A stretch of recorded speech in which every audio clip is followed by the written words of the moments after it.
Hi, my name is Dr. Katie Duke, and I'm going to go over the fourth horn part to the Pink Panther today. The best part about this part is it is written in bass clef. So some of you might not be familiar with bass clef, so I just want to review some of the notes before we start to make sure we are all ready to play together. The first four notes of this song, low C sharp, trigger 2-3, low D, trigger 1-2, low D sharp, trigger 1, and a low E, trigger 2. The opening rhythm of the song is a 4-1. So when you play on those low notes, by playing on the B flat side of the horn, it's going to help these notes pop out nice and clearly and start the piece on time. So we're going to try this a couple times. Here we go. A 1, 2, a 1, 2.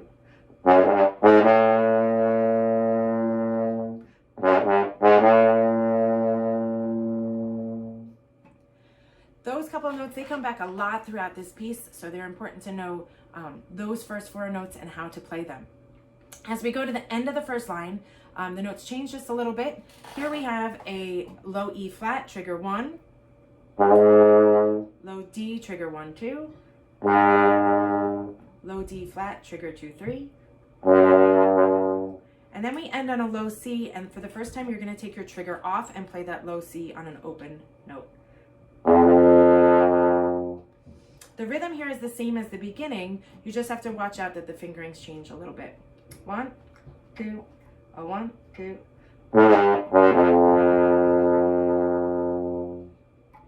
There's only one other spot in the song where the notes are different than the two I just showed you, and that is the second measure of B.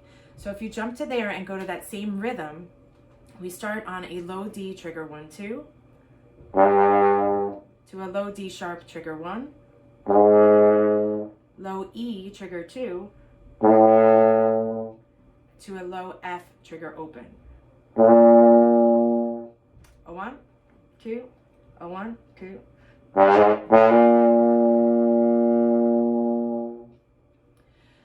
I would like to take a second and just point out that some of your teachers might have shown you some different fingerings to these low notes.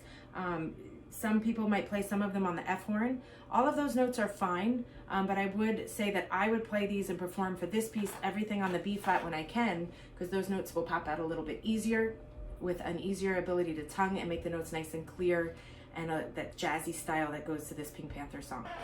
So let's play the whole beginning from the beginning all the way up to letter E. I would suggest that you put on a metronome. So if you can hear the click in the background, that's going to help you to practice staying in time and make sure we are all together. So here is from the beginning to E. A 1, 2, a 1, 2.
So this rhythm does come back a couple of times in the song, so I would suggest maybe jumping to each time it comes in, and we'll spot check those and then go over the other cool parts in this song.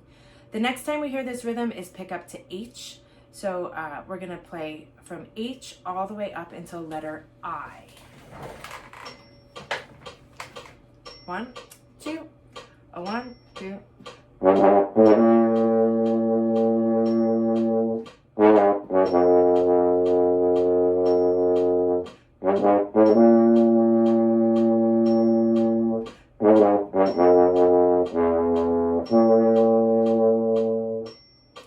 The last time this part comes in is at letter K. So you're going to play the 3 pickup notes to K and end at L. 1, two, a 1, 2.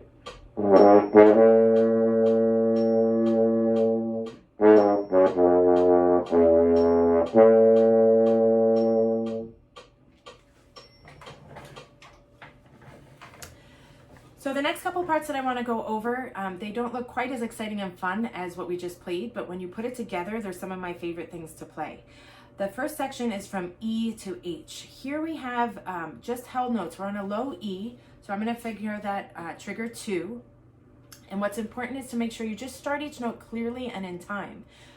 This becomes really fun to play with the other parts. They have a very rhythmic part above you, and by playing this low note nice and clear and articulated, it just helps to drive this whole section forward.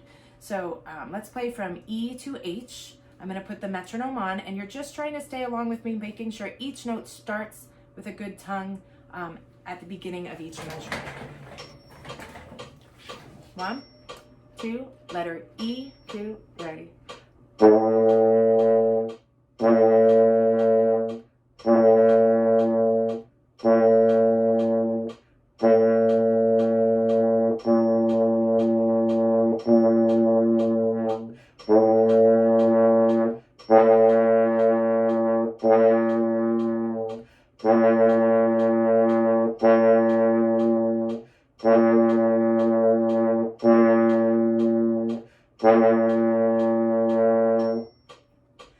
The next time this comes in is at J. This time we only have 3 notes, but let's just go through them to make sure we got the entrances. Here's J, first 3 notes. 1, 2, a little softer this time. Ready?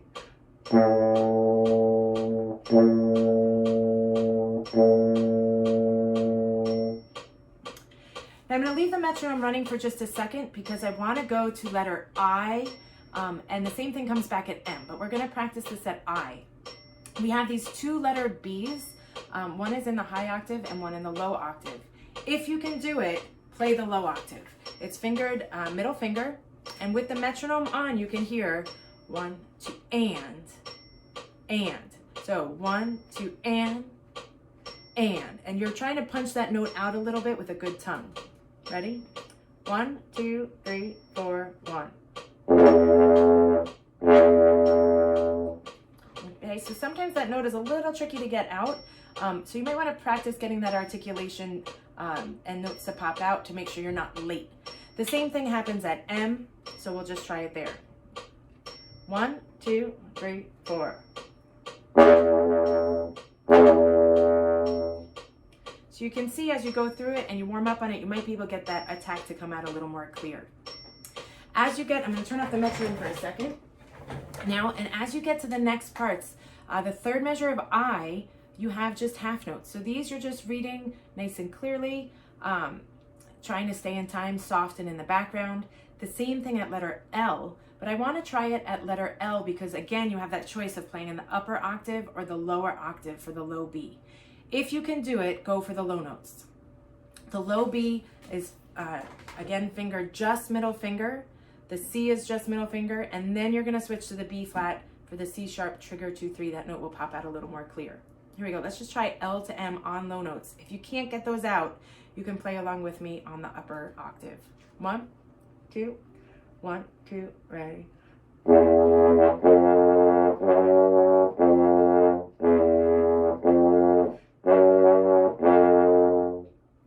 Good, let's try that one more time and make sure if you want to choose to try the lower octave, you have a second chance at it. 1, 2, 1, 2, ready.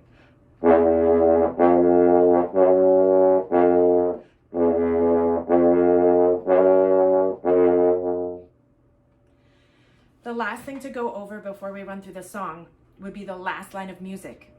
We've been playing all this cool rhythm and these bass clef notes and low pedal sounds for this whole song, and we finally get the theme on this last line.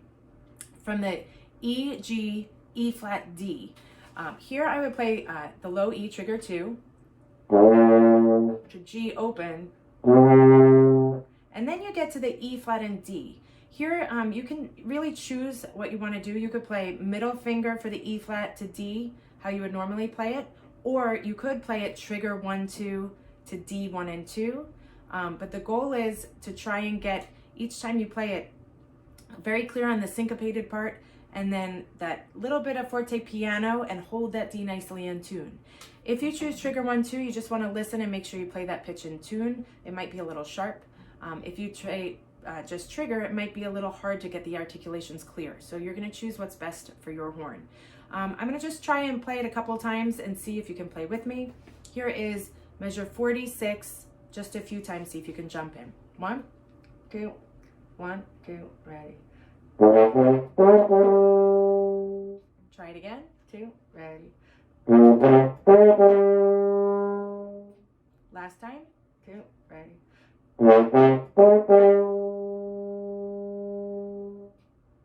And then you would hold that out to the end, and we'd finally play that low E flat.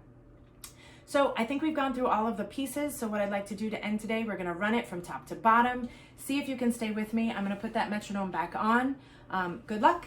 And here is the fourth horn part to the Pink Panther from the top. A 1, 2, a 1, 2.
Hi, my name is Dr. Katie Duke, and we are going to go over the fourth horn part of Auld Lang Syne. Before we begin, I just want to point out a few spots that would make this song a little easier to play. The first is if you look at what looks like measure 2, you have a choice of 2 notes. You can play either the F first finger, or you can play the low F on trigger open. Some of your teachers might have shown you to play that low F on first finger. Both are okay. But I would choose to play it on the B flat side of the horn, trigger open, because it would make the notes pop out a little more clear, especially since we have a dotted rhythm in this measure. So if I demonstrate that rhythm, 1, 2, and 3, 4, you're going to play that on the trigger open, low F, and it would sound like this.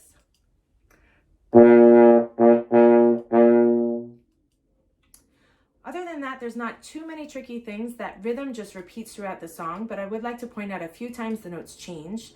So the first is in measure 7. You'll find a C sharp at the end of the measure, fingered 1 and 2. So measure 7 would sound like this.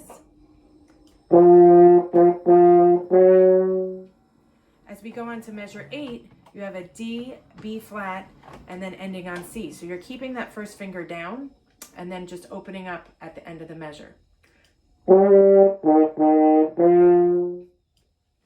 Other than that, you just want to make sure as you're playing the low parts to stay in time. So I am going to put a metronome on. We'll go through the whole song and you can play along.